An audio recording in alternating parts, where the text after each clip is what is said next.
حضرت سیدنا عیسیٰ علیہ السلام کے زمانے میں ایک قبیلہ تھا جو اپنی جوان بیٹیوں کو بیچا کرتا تھا۔ ان کے آباء و اجداد سے یہ رسم چلی آ رہی تھی، یہ کاروبار چلا آ رہا تھا۔ حضرت عیسیٰ علیہ السلام کا دور مبارک ہے، آپ کے دور میں آپ سے کہیں زیادہ دور ایک قبیلہ رہتا تھا، وہ جوان بیٹیوں کو بیچتا تھا۔ جیسے ہی جوان بیٹی بالغہ ہوتی تھی، جیسے ہی وہ جوانی کی دہلیز پر قدم رکھتی تھی تو اس کا بھائی یا اس کا باپ اسے لے کر بازار جاتا، وہاں جا کر بیٹی کی بولی لگتی تھی۔ ایسے ہی ایک بدقسمت شخص کی بیٹی جوان ہوئی، بالغہ ہوئی، بالغہ ہونے کے بعد جوانی کی دہلیز پر جیسے ہی بیٹی نے قدم رکھا تو باپ بڑا ہی خوش ہوا کہ اب پیسے کمانے کی باری آ گئی ہے۔ باپ نے کیا کیا، بیٹی کا ہاتھ پکڑا، بیٹی کو گھر سے نکالا، شہر کی طرف چل دیا، بازار کی طرف چل دیا۔ چلتے چلتے، اٹھتے بیٹھتے، گرتے سنبھلتے، آخرکار بازار میں جا ہی پہنچا۔ جا کر بیٹی کی بولی لگائی، اعلان کیا، ہے کوئی مجھ سے خوبصورت بیٹی خریدنے والا؟ میری بیٹی نئی نئی بالغہ ہوئی ہے، استغفر اللہ۔ میری بیٹی نے جوانی کی دہلیز پر قدم رکھا ہے، میری بیٹی کنواری ہے، دکھنے میں تو پری ہے، اس کا چہرہ اس قدر خوبصورت ہے، اللہ تعالیٰ نے میری بیٹی کو اس طرح کا حسن و جمال دیا ہے کہ چاند بھی دیکھے تو شرما جائے۔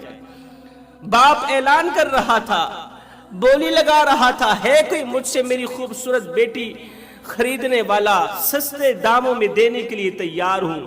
میری بیٹی اس قدر حسین و جمیل ہے، اس کا چہرہ اس قدر چمکتا ہے کہ 14ویں رات کا چاند بھی دیکھے تو شرما جائے۔ جو بھی اسے دیکھتا ہے بس دیکھتا ہی رہ جاتا ہے، جو بھی اسے دیکھتا ہے تعریف کیے بغیر نہیں رہتا۔ میری بیٹی کا اٹھنا بیٹھنا اچھا ہے، اچھے اخلاق والی ہے، اچھے کردار والی ہے۔ آج دیکھتا ہوں کس کی قسمت کا ستارہ چمکتا ہے کہ میری بیٹی کو خرید کر جاتا ہے۔ کون ہے اس خوبصورت لڑکی کی ڈیمانڈ پوری کرنے والا؟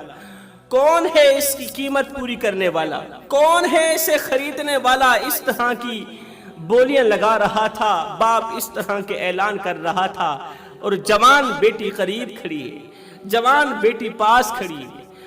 جوان بیٹی نے جیسے ہی باپ کے منہ سے اس طرح کے اعلانات سنے، اس طرح کی باتیں، اس طرح کے جملے سنے تو بیٹی کانپنے لگی، بیٹی رونے لگی، خون کے آنسو بہا کر کہنے لگی، ابا حضور، میرے جیسی بیٹیاں بہت مل جائیں گی آپ کو، لیکن آپ جیسا باپ مجھے نہیں ملے گا۔ ابا مجھ پر رحم کرو، مجھ پر ترس کھاؤ، مجھے کیوں فروخت کر رہے ہو؟ مجھے کیوں بیچنا چاہتے ہو؟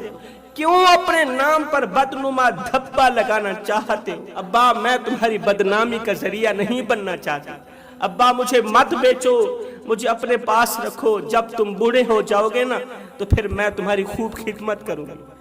ابا جس طرح میں تمہاری خدمت کرتی چلی آ رہی ہوں، ابا تیرے بخار کو اپنا بخار سمجھوں گی، تیری ہر پریشانی کو اپنی پریشانی سمجھوں گی۔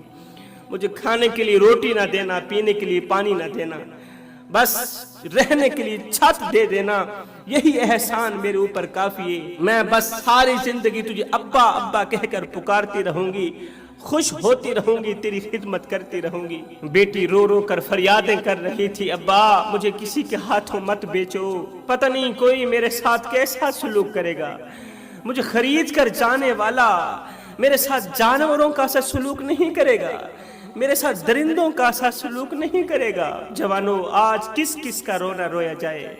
وہ تو کل کی بات ہے نا، وہ تو پرانے دور کی بات ہے نا۔ آج کا اگر رونا رویا جائے، آج کی اگر بات کی جائے، جس دور پہ نازاں تھی دنیا، ہم اب وہ زمانہ بھول گئے۔ اوروں کی کہانی یاد رہی، خود ہوش میں آنا بھول گئے۔ ہمیں اوروں کی کہانی تو یاد رہی ہے، اوروں کے قصے تو یاد رہے، مگر اپنے قصے بھول گئے، اپنی کہانیاں بھول گئے۔ آج کس کس کا رونا رویا جائے؟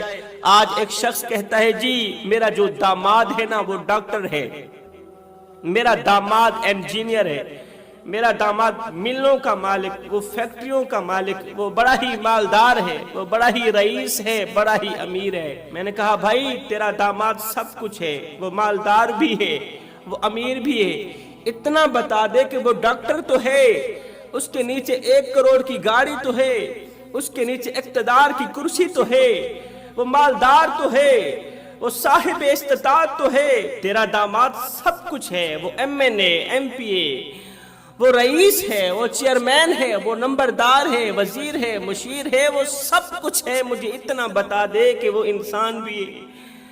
جس آدمی کے ہاتھوں اپنی بیٹی کا ہاتھ دے رہا ہے، جس پیارے کے ہاتھ میں دے رہا ہے، مجھے اتنا بتا دے کہ وہ انسان بھی ہے یا نہیں ہے۔ اگر وہ انسان ہے تو سب کچھ ہے، اگر انسان نہیں ہے تو پھر ڈاکٹر ہونے کے باوجود بھی وہ جانور ہے، اگر اس کے اندر انسانیت نہیں ہے تو پھر کچھ بھی نہیں ہے۔ حضرت علی فرماتے ہیں انسان تو اس وقت مر گیا تھا جس دن اس کے اندر کی انسانیت مری تھی۔ اقبال نے کیا خوب لکھا تھا، ایسا نہیں کہ نفس کا شیطان مر گیا، شیطان تو ہے زندہ، انسان مر گیا، سجدوں پہ سر جھکانے کی فرصت نہیں رہی، مومن کی روح میں بسا مسلمان مر گیا۔ مسجد تو پکی بن گئی اور شاندار بھی، کچی ہیں رب سے چاہتے، ایمان مر گیا، حیرت ہے تیری قسمت پہ اے اقبال، پیدا ہوا تھا خوشنما ویران مر گیا۔ ہم اپنے آپ کو بھول چکے ہیں۔ جوانو ہوش کے ناخن لو، اپنی آنکھیں کھولو، ہم کون ہیں، کیا ہیں، ہماری حیثیت کیا ہے، ہماری اوقات کیا ہے، ہم کون ہیں، کس کے امتی ہیں، ہمارا رہبر کون ہے، ہمارا رہنما کون ہے، ہمارا نبی کون ہے۔ ہاتھ جوڑ کے عرض کر رہا ہوں، خود پر غور کرو، خود پر توجہ دو، ہم کون ہیں، کیا ہیں، باخدا یاد نہیں۔ جس قوم کو اپنے آپ کا پتہ بھی نہیں ہے، اس قوم کے پلے رہتا ہی کیا ہے۔ اللہ اکبر، بیٹی کے لیے اعلان کر رہا تھا، ہے کوئی مجھ سے بالغہ بیٹی خریدنے والا؟ خوبصورت بیٹی ہے، شادی کے قابل ہو گئی ہے، جو بھی اس کے ساتھ رات گزارے گا مجھے دعائیں دے گا، ڈھیروں دعائیں دے گا۔ اس طرح کی نازیبا باتیں کر رہا تھا کہ وہاں سے حضرت سیدنا عیسیٰ علیہ السلام کا گزر ہوا۔ حضرت عیسیٰ علیہ السلام نے جب ایک لڑکی کو روتے ہوئے دیکھا، خون کے آنسو بہاتے ہوئے دیکھا، کسی شخص کے آگے عرضیاں کرتے ہوئے دیکھا کہ خدا را مجھے مت بیچو، مجھے مت بیچو، جب بیٹی نے باپ کو بار بار اعلان کرتے ہوئے دیکھا، بار بار بولی لگاتے ہوئے دیکھا، تو وہ جان گئی کہ اب یہ مجھے بیچے بغیر نہیں رہے گا، اب یہ پیسہ لے گا ہی لے گا، اسے امیر بننے کا بڑا ہی شوق ہے، اب ہر حال میں مجھے بیچ کر ہی دم لے گا۔ تو بیٹی نے ہاتھ جوڑ کر عرض کی، ابا حضور اگر بیچنا ہی ہے، بیچنا لازم بن چکا ہے، تو پھر کسی انسان کے حوالے کرنا، کسی درندے کے حوالے مت کرنا، کسی انسان کے حوالے کرنا۔ کہیں ایسا نہ ہو کہ کوئی ظالم شخص تیری بیٹی کو بار بار اس طرح کے جملے بولے، او بکواس بند کر، منہ بند کر، اگر زیادہ بات کی تو، اگر زیادہ بک بک کی تو طلاق کی پرچی ہاتھ میں پکڑا کر تجھے گھر سے باہر نکال دوں گا۔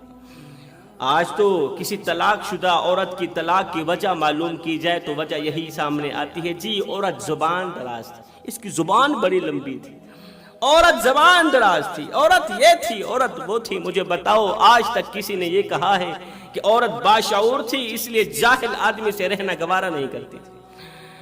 کسی نے یہ کہا ہے کہ مار پیٹ کو وہ اپنا فریضہ نہیں سمجھتی تھی؟ کبھی کسی نے یہ کہا ہے کہ شوہر کی بدتمیزی اور جاہلانہ رویے کی وجہ سے عورت گھر چھوڑ کر چلی گئی؟ کبھی کسی نے یہ نہیں کہا نا۔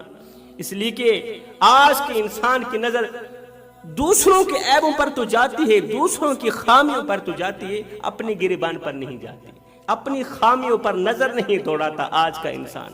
خیر، حضرت سیدنا عیسیٰ علیہ السلام کا قریب سے گزر ہوا۔ حضرت عیسیٰ علیہ السلام نے جیسے ہی ایک لڑکی کو ایک شخص کے آگے ہاتھ جوڑ کر عرضیاں کرتے ہوئے دیکھا اور شخص کو اعلان کرتے ہوئے دیکھا، ہے کوئی مجھ سے میری بیٹی خریدنے والا؟ خوبصورت بیٹی ہے، حسین و جمیل ہے، اتنی خوبصورت ہے کہ چاند بھی دیکھے تو شرما جائے، میں سستے داموں میں بیچنا چاہتا ہوں۔ تو حضرت سیدنا عیسیٰ علیہ السلام نے اس لڑکی سے پوچھا، یہ اعلان کرنے والا کون ہے، تیری بولی لگانے والا کون ہے؟ اس نے رو کر کہا، یہ میرا باپ ہے۔ عیسیٰ علیہ السلام اللہ کے نبی نے اس کے باپ سے پوچھا، باپ نے پہچانا نہیں تھا کہ یہ شخصیت کون ہے؟ باپ نے کہا، یہ میری بیٹی ہے اور میں اسے بیچنا چاہتا ہوں۔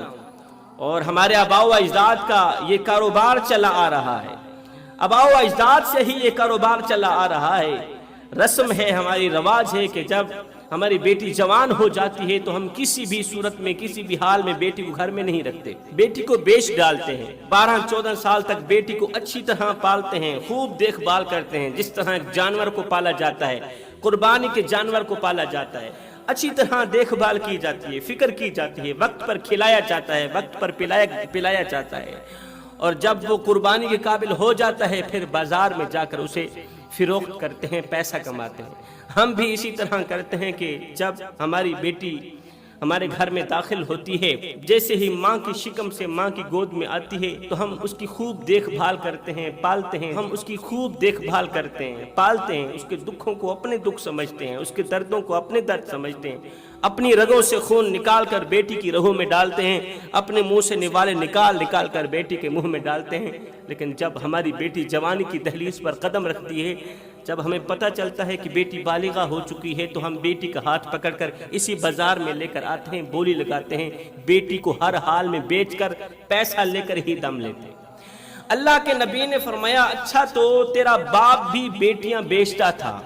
اس نے کہا جی میرا باپ بھی بیٹیاں بیچتا تھا۔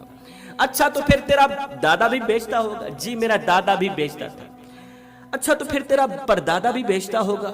اس نے کہا کہ یہ ہمارے آباء و اجداد سے سلسلہ چلا آ رہا ہے، یہ کاروبار ہمارے آباء و اجداد سے ہی چلا آ رہا ہے، ہم بیٹیوں کو بیچ کر ہی مالدار بنتے ہیں اور کھاتے پیتے ہیں، خوب عیاشیاں مارتے ہیں۔ اللہ کے نبی حضرت عیسیٰ علیہ السلام نے فرمایا، بندہ خدا مجھ پر ایک چھوٹا سا احسان کر دے، وہ یہ ہے کہ تو بیٹی کی جو بھی قیمت مانگے گا میں دینے کے لیے تیار ہو جاؤں گا، لیکن پہلے جس قبرستان کی قبر کے اندر بیٹیوں کو بیچنے والا تیرا باپ دفن ہے نا، مجھے اس قبرستان میں لے کر چلو، باپ کی قبر پر لے کر چلو، سب سے پہلے میں تیرے باپ کی قبر پر جاؤں گا، میں تجھے کچھ دکھانا چاہتا ہوں، میں تجھے تیرے باپ کو دکھانا چاہتا ہوں، سب سے پہلے میں تجھے تیرے باپ کی زیارت کرانا چاہتا ہوں، اس کے بعد میں تیری بیٹی کا خریدار بنوں گا، تو جتنے پیسے مانگے گا میں تجھے دوں گا، پہلے تو مجھے اپنے باپ کی قبر پر لے کر جا۔ وہ شخص بڑا ہی خوش ہوا، خود کو کہنے لگا دکھنے میں تو یہ بڑا ہی مالدار لگتا ہے، کیوں نہ اسے باپ کی قبر پر لے چلتا ہوں، باپ کی قبر پر لے چلتا ہوں، اس کے بعد منہ مانگے پیسے لوں گا، بیٹی دے دوں گا۔ اللہ اکبر! وہ تو اللہ کے نبی تھے، وہ تو اسے کچھ دکھانا چاہتے تھے، وہ تو اس کی زندگی بدلنا چاہتے تھے۔ قصہ مختصر جوانوں، اس شخص نے حضرت عیسیٰ علیہ السلام کو ساتھ لیا، چلتے چلتے، اٹھتے بیٹھتے، گرتے سنبھلتے، بیٹی کو ساتھ لے کر، حضرت عیسیٰ علیہ السلام کو ساتھ لے کر اسی قبرستان کے اندر جا پہنچے، جس قبرستان کی قبر کے اندر اس کا باپ جہنم کی آگ میں جل رہا تھا، جس کے نیچے بھی آگ تھی، دائیں بھی آگ تھی، بائیں بھی آگ، اوپر بھی آگ تھی، جس کی قبر جہنم کے گڑھوں میں سے گڑھا بنی ہوئی تھی، جو قبر کے اندر چیخ رہا تھا، پکار رہا تھا۔ باپ کی قبر پر حضرت عیسیٰ علیہ السلام کو لے کر گیا۔ جوانوں توجہ طلب بات ہے، اللہ کے نبی حضرت عیسیٰ علیہ السلام اس کے باپ کی قبر کے سرہانے کھڑے ہوئے، دونوں ہاتھ اٹھائے، دعا کی، اور میرے کریم رب، رات کو دن میں بدلنے والے رب، آج ایک کرشمہ دکھا، اس کی زندگی بدلنے کا ذریعہ بنا دی، کوئی ایسا کرشمہ دکھا جو اس ظالم باپ کی زندگی بدل دینے کا ذریعہ بنا دے، اسے کوئی ایسا منظر دکھا جو اس کے اندر انقلاب لانے کا ذریعہ بنائے۔ اللہ اس ظالم کو، اس منحوس کو، بیٹی کو بیچنے والے باپ کو کوئی ایسا منظر دکھا جو اس کے اندر انقلاب لانے کا ذریعہ بنے، سچی اور پختہ توبہ کرنے کا ذریعہ بنے، تاکہ آئندہ اس کے خاندان میں سے کوئی بھی بیٹیوں کو بیچنے کی جرت نہ کر سکے۔ اللہ کے نبی نے دعا کی، دعا کرنے کے بعد اللہ کے نبی نے فرمایا، اے بیٹی کو بیچنے والے باپ، اب اس طرح کر، اپنے کان باپ کی قبر کے قریب کر، تیرا باپ اندر سے کچھ کہہ رہا ہے، باپ کی آواز تو سن۔ اس بیٹی کو بیچنے والے باپ نے جیسے ہی اپنا کان قبر کے بالکل قریب کیا تو دنگ رہ گیا، حیران رہ گیا کہ قبر کے اندر چیخو پکار ہے، باپ رو رہا ہے، باپ چیخ رہا ہے، کہتا ہے ہائے مجھے بچاؤ مجھے بچاؤ، میرے نیچے بھی آگ ہے، میرے اوپر بھی آگ، دائیں بھی آگ، بائیں بھی آگ، ہائے میری قبر جہنم کے گڑھوں میں سے گڑھا بنی ہوئی ہے، خدارا مجھے اس عذاب سے بچاؤ، مجھے اس عذاب سے بچاؤ۔ بیٹے نے کہا ابا آخر تو دنیا میں کون سے ایسے گناہ کرتا تھا، کون سی ایسی خطائیں کرتا تھا، کون سے ایسے جرم کرتا تھا کہ ان جرموں کی وجہ سے آج تیری قبر جہنم کے گڑھوں میں سے گڑھا بنی پڑی ہے، تیری قبر کے اندر کیڑے ہیں، بچھو ہیں جو تجھے چیخنے پر مجبور کر رہے ہیں اور تیری چیخ و پکار بلند ہوتی چلی جا رہی ہے۔ ابا بتا تو صحیح آخر تو دنیا میں کون سے ایسے کارنامے سر انجام دیتا تھا؟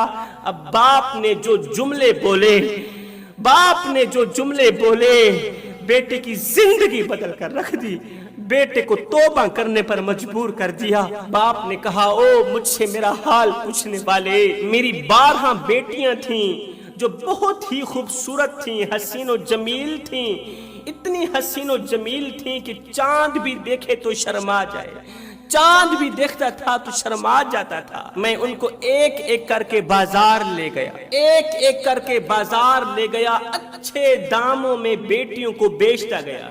جیسے جیسے وہ بالغہ ہوتی گئی، جیسے جیسے وہ جوانی کی دہلیز پر قدم رکھتی گئی، ویسے ویسے میں انہی بازار میں لے جا کر اچھے داموں میں بیچتا گیا۔ اور صرف میں بھی نہیں بیچتا تھا، میرا باپ بھی بیچتا تھا۔ صرف میرا باپ بھی اپنی بیٹی کو نہیں بیچتا تھا، اس کا باپ بھی یہی کاروبار کرتا تھا، یہی بزنس کرتا تھا۔ ہائے میں نادان نہیں جانتا تھا کہ بیٹی تو اللہ تعالیٰ کی رحمت ہوتی ہے، اور اللہ تعالیٰ اپنی رحمت ہر کسی کو عطا بھی نہیں کرتا۔ اللہ تعالیٰ تو جس شخص کو پسند کرتا ہے، اللہ تعالیٰ تو جس گھر کو پسند کرتا ہے اسی گھر میں بیٹی کو بھیج دیتا ہے، جس گھر کو پسند کرتا ہے۔ ہائے میں نے جس زبان سے بازار میں کھڑے ہو کر بیٹی کو بیچنے کا اعلان کیا تھا، جس زبان سے بیٹی کی بولی لگائی تھی کہ مجھ سے میری بیٹی خرید لو، میری بیٹی بڑی ہی حسین و جمیل ہے، نئی نئی بالغہ ہوئی ہے، نئی نئی اس نے جوانی کی دہلیز پر قدم رکھا، جس زبان سے میں یہ بولی لگاتا تھا آج اس زبان کو قبر کے کیڑے کھا رہے ہیں، اس زبان کو قبر کے مکوڑے کھا رہے ہیں۔ اللہ نے ایک کیڑے کی ڈیوٹی لگا دی جو روزانہ میری زبان کو کاٹتا ہے، وہ اس طرح کا زہریلا کیڑا ہے اور اس طرح کا کاٹتا ہے، اس طرح کی مجھے تکلیف دیتا ہے کہ اس کے ایک بار کاٹنے سے میں 70 گز زمین میں دھس جاتا ہوں۔ جن ہاتھوں سے میں بیٹی کو پکڑ کر گھر سے باہر نکلتا تھا، بازار کی طرف لے کر جاتا تھا، بیٹی کو بیچ کر جن ہاتھوں سے پیسہ لیتا تھا، مال لیتا تھا، آج وہ ہاتھ لوہے کی زنجیروں میں جکڑے ہوئے، جہنم کی زنجیروں میں جکڑے ہوئے، آگ کی زنجیروں میں جکڑے ہوئے۔ خدا کی رحمت کو بیچنے کے لیے جن پیروں سے چل کر بازار کی طرف جاتا تھا، گناہوں کی طرف جو پیر بڑھاتا تھا، جو قدم گناہوں کی طرف بڑھاتا تھا، آج قبر کے اندر ان پیروں میں آگ کے جوتے پہنائے گئے، جہنم کا ابلتا ہوا پانی مجھے پلایا جاتا ہے، میرے پیر آگ کے جوتوں میں جکڑے ہوئے، میرے نیچے بھی آگ، اوپر بھی آگ، دائیں بھی آگ، بائیں بھی آگ، میری قبر جہنم کے گڑھوں میں سے گڑھا بنی ہوئی ہے۔ او مجھ سے میرا حال چال پوچھنے والے، خدا را زندگی میں ہر ایک گناہ کرنا، ہر ایک گناہ کی بخشش ہے، مگر زندگی میں کبھی بھول کر کے بھی بیٹی کی بولی لگانا تو رہی دور کی بات، خدا تعالیٰ کی رحمت کو بیچنا تو رہی دور کی بات، کبھی بھی بیٹی کی آنکھوں سے آنسو بھی مت نکالنا، آنسو نکالنے کا سوچنا بھی مت، بیٹی کو پریشان کرنے کی ہمت بھی مت کرنا، اگر کرو گے تو یاد رکھنا اللہ تمہاری نسلوں کو اجاڑ کے رکھ دے گا۔ اور میرے خاندان میں سے، میرے آباء و اجداد میں سے جو لوگ اس کاروبار میں ملوث تھے، سب کے سب لوگ اس وقت عذاب میں مبتلا ہیں۔ ہے باپ کی یہ درد بھری فریادیں سننے کے بعد، یہ عبرتناک منظر دیکھنے کے بعد، یہ بیٹی کو بیچنے والا شخص قبر سے اٹھا، حضرت عیسیٰ علیہ السلام کے پیر پکڑ کر کہنے لگا حضرت خدارا مجھے معاف کر دینا، آج میں پختہ توبہ کرتا ہوں، پکی توبہ کرتا ہوں، اللہ سے دعا کرو کہ اللہ میری توبہ قبول فرما لے، آج کے بعد میں بیٹی کو نہیں بیچوں، ہاتھ جوڑ کر آج گزار ہوا، حضرت اب تک میں تمہیں نہ پہچان سکا، اب آپ کا پتہ چلا کہ آپ کون ہیں۔ خدا را آپ دعا کریں، اللہ تعالیٰ آپ کی دعا قبول کرتا ہے۔ آپ دعا کریں اللہ تعالیٰ میری توبہ قبول فرمائے، اللہ تعالیٰ میری توبہ کو قبولیت کا درجہ عطا کر دے۔ حضرت اب تک تو میں گناہوں میں ڈوبا رہا، اب تک تو میں غفلت میں ڈوبا رہا، آج سے پکی توبہ کرتا ہوں۔ میں تو کیا میرے خاندان میں بھی کوئی بھی اللہ کی نعمت کو بیچنے کی ہمت نہیں کرے گا، اللہ کی نعمت کو فروخت کرنے کی ہمت نہیں کرے گا۔ جو ہو گیا سو ہو گیا۔ اے جوانو، بیٹیاں جب گھر سے رخصت ہوتی ہیں نا تو وہ گھر کی رونقیں بھی ساتھ لے کر جاتی ہیں۔ بیٹیاں جب گھر سے رخصت ہوتی ہیں وہ ماں باپ کے ناز و نخرے بھی ساتھ لے کر جاتی ہیں، وہ خوشیاں بھی ساتھ لے کر جاتی ہیں، وہ مسکراہٹیں بھی ساتھ لے کر جاتی ہیں، وہ غصے کے دوران برداشت بھی ساتھ لے کر جاتی ہیں۔ باپ کا غصہ الگ برداشت کرتی ہیں، ماں کا غصہ الگ برداشت کرتی ہیں، بھائیوں کا غصہ الگ برداشت کرتی ہیں۔ ساری زندگی بھائیوں کے جوتے پالش کرنے میں گزار دیتی ہیں، اور جو بیٹی بھائی کا جوتا پالش کرتی ہے، جو بیٹی باپ کا جوتا پالش کرتی ہے، قسم خدا کی ایسا کرنے میں وہ خود پر فخر محسوس کرتی ہے کہ میں اپنے باپ کا جوتا پالش کر رہی ہوں، میں اپنے بھائی کا، اپنے جگر کی بوٹی کا، اپنے بازو کا، اپنے ساتھی کا جوتا پالش کر رہی ہوں۔ تو خدا را میرے بھائیوں، اگر اللہ نے تمہیں بیٹیوں سے نوازا ہے تو ایک بار دل کے کانوں سے سن لو۔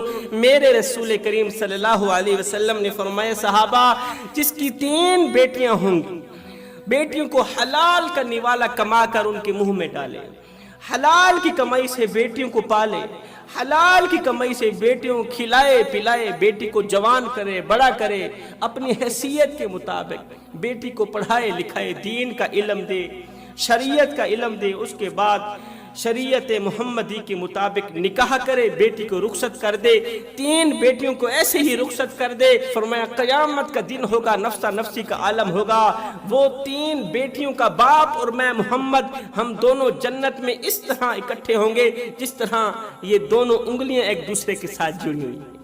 ایسے ہی میرے نبی نے دونوں انگلیاں باہر نکالی، لوگوں کو دکھاتے ہوئے، صحابہ کرام کو دکھاتے ہوئے فرمایا قیامت کے دن میں اور 3 بیٹیوں کا باپ، ہم دونوں اس طرح اکٹھے ہوں گے جس طرح یہ دونوں انگلیاں ایک دوسرے کے ساتھ ملی ہوں گی، ہم دونوں ایک دوسرے کے ساتھ ہی ہوں گے، قریب قریب جنت میں ہوں گے۔ اللہ تعالیٰ قرآن کریم میں انسانی زندگی کے مراحل بیان فرما کر آگے اس دنیاوی زندگی کی مثال بیان فرماتے ہیں۔ اللہ تبارک و تعالی قرآن کریم میں ارشاد فرماتا ہے کَمَثَلِ غَيْثٍ أَعْجَبَ الْكُفَّارَ نَبَاتُهُ ثُمَّ يَهِيجُ فَتَرَاهُ مُصْفَرًّا ثُمَّ يَكُونُ حُطَامًا۔ اللہ فرماتا ہے اس دنیاوی زندگی کی مثال ایسی ہے جس دنیا کو تم نے سب کچھ سمجھ رکھا ہے، جس دنیاوی لائف کو، زندگی کو تم نے سب کچھ سمجھ رکھا ہے، اس دنیاوی زندگی کی مثال ایسی ہے جیسے اللہ تعالیٰ نے آسمان سے بارش برسائی اور اس بارش کے نتیجے میں خشک پڑی ہوئی زمین پر سبزہ اگ آیا، ویران بنجر پڑی ہوئی زمین پر سبزہ اگ آیا، سبزی اور ترکاریاں پیدا ہو گئی، کھیت ہرے بھرے ہو گئے۔ وہ ہرے بھرے کھیت کسانوں کو بہت پسند آتے ہیں، لیکن کچھ وقت کے بعد وہی سبزہ، وہی کھیتی زرد پڑ جاتی ہے۔ وقت کے گزرنے کے بعد وہی کھیتی جس کو کسان نے بہت زیادہ پسند کیا تھا، وہی کھیتی زرد پڑ گئی، اور زرد پڑنے کے بعد وہ کھیتی آخر میں بھوسا بن گئی، آخر میں بھوسا بن کر بے حقیقت ہو جاتی۔ فرمایا یہی حال اس دنیاوی زندگی کا ہے، یہاں کی ہر چیز ابتدا میں تو بڑی خوبصورت لگتی ہے، بڑی خوشنما نظر آتی ہے، کھیل بھی اچھا لگ رہا ہے، زینت بھی اچھی لگ رہی ہے، دنیا میں رہ کر فخر بھی اچھا لگ رہا ہے، تکبر بھی اچھا لگ رہا ہے، تو میں بھی اچھی لگ رہی ہے، اچھا بھی اچھا لگ رہا ہے، برا بھی اچھا لگ رہا ہے، مال و دولت بھی اچھا لگ رہا ہے، لیکن سنو آخرت میں جب اللہ تعالی کے پاس پہنچو گے تو یہ سب کچھ بھوسا نظر آئے گا. جس طرح وہ کھیت جسے کسان بہت زیادہ پسند کرتا تھا، اس کا انجام یہ ہوا کہ وہ سب کھیتی زرد پڑ گئی، اور زرد پڑنے کے بعد کھیتی آخر میں بھوسا بن گئی اور بے حقیقت بن گئی. تم بھی قیامت کے دن بے حقیقت بن جاؤ گے، بھوسا نظر آؤ گے. حضرت مولانا جلال الدین رومی رحمت اللہ تعالی علیہ فرماتے ہیں کہ ایک بچہ جو ماں کے پیٹ میں ہوتا ہے، اس بچے میں 4 ماہ کے بعد روح پڑ جاتی. روح کے پڑتے ہی وہ ایک زندہ وجود بن جاتا ہے، جس کا مطلب یہ ہے کہ اس کے پاس دل بھی ہے. وجود بن جانے کا مطلب یہ ہے کہ اس کے پاس دماغ بھی ہے، اس کے اندر اپنی بساط کی حد تک سمجھ بوجھ بھی ہے. اس وقت اگر اس بچے سے اس دنیا کی حقیقت کے بارے میں اگر کوئی سوال کرے تو وہ بچہ یہی کہے گا کہ میری ساری کائنات یہی میری ماں کا پیٹ ہے، میری دنیا تو یہی میری ماں کا پیٹ ہے. اس بچے کی پوری دنیا، پوری کائنات، پورا جہان 1.5 فٹ جگہ پر منحصر ہے، اور وہ 1.5 فٹ کی جگہ ہے ماں کا پیٹ، جہاں پر اس کی غذا خون ہے. اگر کوئی شخص اس بچے سے کہے کہ جس جگہ کو تم اپنی ساری دنیا اور ساری کائنات سمجھ رہے ہو، جس جگہ کو تم اپنا سارا جہان سمجھ رہے ہو، یہ تو ایک گندی جگہ ہے، یہ تو نجس اور ناپاک جگہ ہے، اور یہ اتنی چھوٹی جگہ ہے کہ حقیقی دنیا تمہاری اس دنیا سے لاکھوں اربوں کھربوں گنا زیادہ بڑی جو حقیقی دنیا ہے. یہ دنیا تو بہت چھوٹی سی دنیا ہے، اور کچھ عرصہ کے بعد ویسے ہی تم اسی حقیقی دنیا میں جاننے والے ہو جو بہت بڑی دنیا ہے. یہ باتیں سن کر وہ بچہ کبھی ان باتوں پر یقین کرنے پر تیار نہیں ہوگا، کبھی بھی ان باتوں پر اعتماد نہیں کرے گا، اس لیے کہ اس نے یہ دنیا دیکھی ہی نہیں، اس لیے کہ اس نے اس دنیا کا تصور ہی نہیں کیا، کیونکہ اس نے تو صرف ماں کے پیٹ کی دنیا ہی دیکھی ہے اور اسی کو ہی اپنا سب کچھ سمجھ بیٹھا. اسی طرح اگر اس بچے کو کوئی شخص یہ کہے کہ یہ خون جو تم پی رہے ہو یہ بہت گندی چیز ہے، یہ خون جو تم پی رہے ہو یہ ناپاک ہے، نجس ہے، اور جب تم ماں کے پیٹ سے باہر نکلو گے تو تمہیں خود بھی اس سے گھن آئے گی، یہ خون تمہیں پسند نہیں آئے گا. تو وہ بچہ اس شخص کی یہ بات کبھی بھی ماننے کے لیے تیار نہیں ہوگا، بلکہ وہ بچہ یہ کہے گا کہ اس خون سے تو میری زندگی وابستہ ہے، اگر میں یہ نہ پیوں تو میں مر جاؤں گا، اس کے اندر مجھے لذت آتی ہے، مجھے مزہ آتا ہے، یہی میری غذا ہے، اور اسی خون سے ہی تو میری زندگی ہے، اور تم کہہ رہے ہو یہ ناپاک ہے. ایک بزرگ فرماتے ہیں کہ ماں کا پیٹ جو ایک گندی جگہ ہے، اس سے یہ جب حضرت انسان باہر آتا ہے تو کیا آپ جانتے ہیں کہ بچہ روتا کیوں ہے؟ ماں کے پیٹ سے ماں کے شکم میں آنے والا بچہ کیوں روتا ہے؟ ماں کے شکم سے باہر نکلتے ہی بچہ چیخو پکار کرتا ہے، زار و قطار روتا ہے. جب حضرت انسان باہر تشریف لاتا ہے تو کیوں روتا ہے؟ کسی بزرگ سے پوچھا گیا تو بزرگ نے جواب دیا کہ ترک وطن کے صدمے میں بچہ روتا ہے، وہ اپنا وطن چھوڑ رہا ہوتا ہے، وطن چھوڑنے کا جو صدمہ ہوتا ہے، جدائی ہوتی ہے، یہ برداشت نہیں کر پاتا، اس لیے پیدا ہونے والا بچہ روتے ہی پیدا ہوتا ہے، اس لیے کہ اسی ماں کے پیٹ سے دل لگایا ہوا تھا اور اسی کو اپنا سب کچھ سمجھا ہوا تھا. ماں کے پیٹ کے اندر والی دنیا سے دل لگایا ہوا تھا اور اسی دنیا کو اپنا سب کچھ سمجھا ہوا تھا. اب جو وہ دنیا چھوڑنے کا وقت آیا اس لیے وہ رو رہا. اب جب دنیا میں آ گئے، دنیا میں حضرت انسان نے قدم رکھا، بچے نے قدم رکھا، تو حیران ہو رہا ہے کہ معلوم نہیں میں کہاں پہنچایا ہوں، میں کون سی دنیا میں آ گیا ہوں. بعد میں جب آنکھیں کھلی تو پتا چلا کہ ماں کے پیٹ کے بارے میں کہنے والا مجھ سے جو کچھ کہہ رہا تھا وہ صحیح کہہ رہا تھا، اور واقعتاً وہ جگہ رہنے کے قابل نہیں تھی، وہ سچ کہہ رہا تھا. وہ خون تو پلید تھا اور حقیقت میں تو دنیا یہی ہے جس کے اندر میں اب آ گیا ہوں. یہ دنیا تو بڑی شاندار ہے، یہ دنیا تو بڑی مزیدار ہے، بڑی پر لطف ہے، یہ تو بڑی خوشنما اور بڑی خوبصورت ہے۔ اب پیدا ہونے کے بعد جس کمرے میں وہ بچہ مقیم تھا اسی کمرے کو سب کچھ سمجھ بیٹھے، اسی کمرے کو وہ سب کچھ سمجھ رہا تھا، کہہ رہا تھا اب میری دنیا یہی ہے۔ لیکن جب یہ بچہ کمرے سے باہر نکلے گا تو اس وقت اسے پتہ چلے گا کہ باہر ایک بہت بڑا مکان ہے، مکان کے باہر بہت بڑا شہر ہے، شہر کے باہر بہت بڑا ملک ہے، ملک کے باہر بہت بڑی دنیا ہے۔ یاد رکھیے انسان کی عقل اپنے مشاہدے کی حدود کے اندر محدود ہو کر سوچتی ہے۔ تو جس طرح اس دنیا میں قدم رکھ کر اس دنیا کو دیکھ کر پچھلی دنیا چھوٹی سی لگنے لگی، سیم اسی طرح جب انسان یہ دنیا چھوڑ کر اگلے جہان میں جائے گا تو یہ جہان اسے اس جہان کے مد مقابل بہت ہی چھوٹا سا نظر آئے گا۔ جب اگلے جہان میں قدم رکھے گا تو کہے گا جہان تو یہ، پچھلی دنیا جس کے اندر میں رہ رہا تھا وہ تو تنگ سی دنیا تھی، وہ تو تنگ سا جہان تھا، اس کے اندر تو پریشانیوں کے سوا کچھ نہیں تھا، اس کے اندر تو ٹینشنوں کے سوا کچھ نہیں تھا، مصیبتوں کے سوا کچھ نہیں تھا، اس کے اندر تو میں کے سوا کچھ نہیں تھا۔ سکون تو یہاں پر ہے، اطمینان تو یہاں پر ہے۔ اب اللہ فرماتا ہے پہلا جہان اور تیسرا جہان۔ پہلا جہان ماں کے پیٹ والی جو دنیا ہے، اس دنیا میں، اس جہان میں، اس گھر کے اندر تو نے جو کچھ کھایا پیا، ہم تم سے ان چیزوں کا، ان نعمتوں کا حساب کتاب نہیں لیں گے۔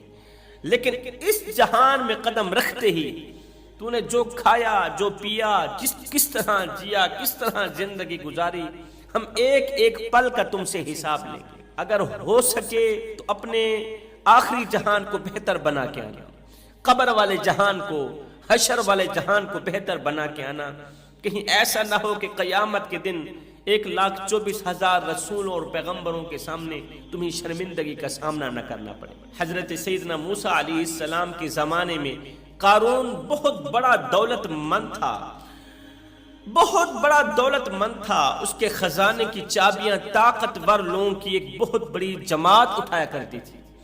اس زمانے میں چابیاں بھی بڑی وزنی بنائی جاتی تھی۔ حضرت موسیٰ علیہ السلام نے قارون سے فرمایا کہ یہ دولت تو اللہ تعالیٰ کی دی ہوئی نعمت ہے، اس لیے اس پر تکبر نہ کیا کر، اس پر فخر نہ کیا کر، اللہ تعالیٰ کی شکر گزاری کیا کر کہ اللہ تعالیٰ نے تجھے مال و دولت سے نوازا۔ کیوں؟ اس لیے کہ اللہ تعالیٰ ناشکری کرنے والوں کو پسند نہیں کرتا، اللہ تعالیٰ تکبر کرنے والوں کو پسند نہیں فرماتا، اور اس نعمت پر اللہ تعالیٰ کا شکر ادا کیا کر۔ موسیٰ علیہ السلام کی ان نصیحتوں کے جواب میں اس نے کہا یہ جو مجھے کچھ ملا ہے، یہ جو مجھے دولت ملی ہے، یہ میرے علم کی بدولت میں مجھے ملی ہے، یہ میری محنت کی وجہ سے مجھے ملی، میں نے اپنی قوت بالو سے اس دولت کو حاصل کیا، میں نے محنت سے اس دولت کو حاصل کیا، میں نے علم سے اس دولت کو حاصل کیا، لہٰذا اس پر شکر ادا کیوں کروں؟ اگر اللہ نے مجھے دی ہوتی تو بغیر محنت کے دیتا، اگر اللہ نے مجھے یہ دولت دی ہوتی تو بغیر علم کے دیتا، تو بغیر مشقت کے دیتا۔ اگر یہ دولت مجھے میری مشقت کی وجہ سے ملی ہے تو پھر میں شکر ادا نہیں کروں گا، شکر ادا کرنے کی کیا ضرورت ہے؟ چنانچہ قارون اپنی دولت پر اترانے لگا، تکبر کرنے لگا۔ اب جیسے ہی قارون نے تکبر کرنا شروع کیا، فخر کرنا شروع کیا، میں کی آوازیں نکالنی شروع کی، ہائے جس کو میں کی ہوا لگی پھر اسے نہ دوا لگی اور نہ ہی دعا لگی۔ اللہ تعالیٰ نے کیا کیا؟ ایک دم زلزلہ بھیجا، زلزلہ آیا اور اس کے سارے خزانے زمین میں دھنس گئے۔ اللہ تعالیٰ نے قارون کی تمام دولت، تمام خزانے زمین میں دھنسا دیے اور قارون کو بھی زمین میں دھنسا دیا۔ اللہ اکبر۔ اب ایک طرف قارون ہے، دوسری طرف حضرت سلیمان علیہ السلام کو دیکھیں۔ اللہ تعالیٰ نے حضرت سلیمان علیہ السلام کو بھی مال و دولت سے نوازا۔ ایسی دولت اور ایسی حکومت سلیمان علیہ السلام کے علاوہ کسی اور نبی کو نہیں ملی، کسی اور بندے کو نہیں ملی۔ جو حکومت اللہ تعالیٰ نے حضرت سلیمان علیہ السلام کو دی، جتنا پیسہ اللہ نے حضرت سلیمان کو دیا، جتنی دولت اللہ نے حضرت سلیمان کو دی، کسی اور کو نہیں دی، کیونکہ حضرت سلیمان علیہ السلام نے ایک دن خود اللہ سے دعا کی تھی۔ اے اللہ مجھے ایسی سلطنت عطا فرما کہ میرے بعد ایسی سلطنت کسی کو نہ ملے، مجھے ایسی بادشاہی عطا فرما کہ میرے بعد ایسی بادشاہی کسی کو نہ ملے۔ ایسی بادشاہت، ایسی سلطنت مانگنے کا منشا یہ تھا تاکہ لوگوں کو دکھایا جائے کہ اتنی بڑی دولت اور اتنی بڑی سلطنت ہونے کے بعد بھی اس دولت اور دنیا کو کس طرح دین بنایا جا سکتا ہے، اسی دولت سے کس طرح اللہ کو راضی کیا جاتا ہے، یہ دولت اللہ کے بندوں پر کس طرح تقسیم کی جاتی ہے، اس دولت سے کس طرح زکوٰۃ نکالی جاتی ہے، کس طرح عشر نکالا جاتا ہے۔ شاید اسی وجہ سے ہی حضرت سلیمان علیہ السلام نے اللہ تعالیٰ سے دولت کی دعا فرمائی، بادشاہت کی دعا فرمائی۔ اللہ تعالیٰ نے سلیمان علیہ السلام کی اس دعا کو قبولیت کا شرف عطا فرمایا، وہ کچھ عطا کیا اس سے پہلے کسی اور نبی کو عطا نہیں کیا تھا۔ اب جب ایسی سلطنت، ایسی بادشاہت حضرت سلیمان علیہ السلام کو حاصل ہو گئی کہ ان کی حکومت تمام انسانوں پر، تمام جنات پر، جانوروں پر، چرندوں پر، پرندوں پر قائم ہو گئی۔ حضرت سلیمان علیہ السلام ان جانوروں کی بولیاں بھی جانتے تھے۔